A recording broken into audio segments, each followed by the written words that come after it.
You weren't swept off your feet. You were emotionally triggered and called it a soulmate connection. It didn't even feel like love. It felt like urgency, like fire, like gravity with a backstory. But it wasn't magic. It was memory. It was your nervous system whispering, this feels like someone we've survived before. When familiarity masquerades as fate, that's how you get trauma fluency every time. You think they're the one because the pattern feels perfect. The intensity feels thrilling. The way they pull away feels romantic because you were raised to earn your worth. But you're not being seen, you're being read.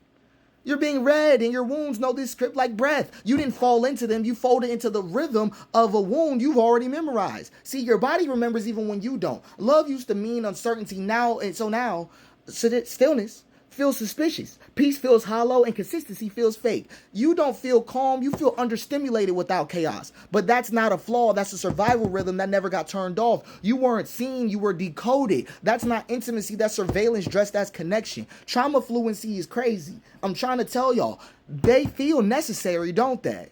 They do. Like something in you won't make sense without them.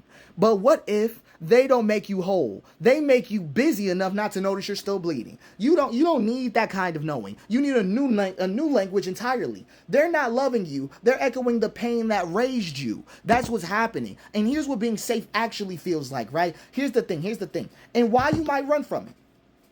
When you meet somebody kind and you retreat, they show consistency and you feel nothing. You call them boring, but really they just don't activate your wounds. You've confused peace with disinterest. They're not too calm. That's not what's wrong. They're not carrying the storm you're used to dancing in.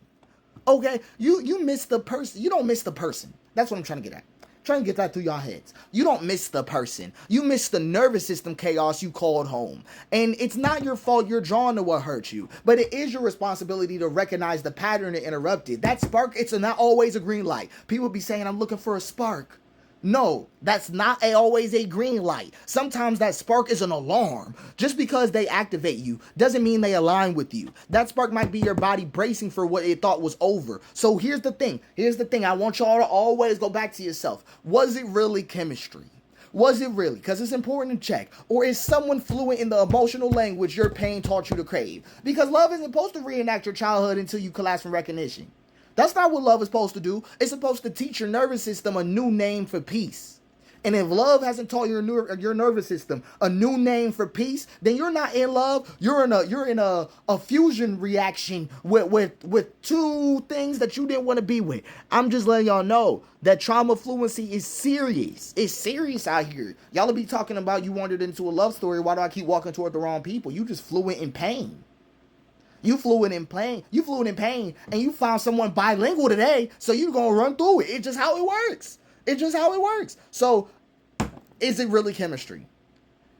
Did they teach your nervous system a new name for peace? That's the only thing you gotta ask.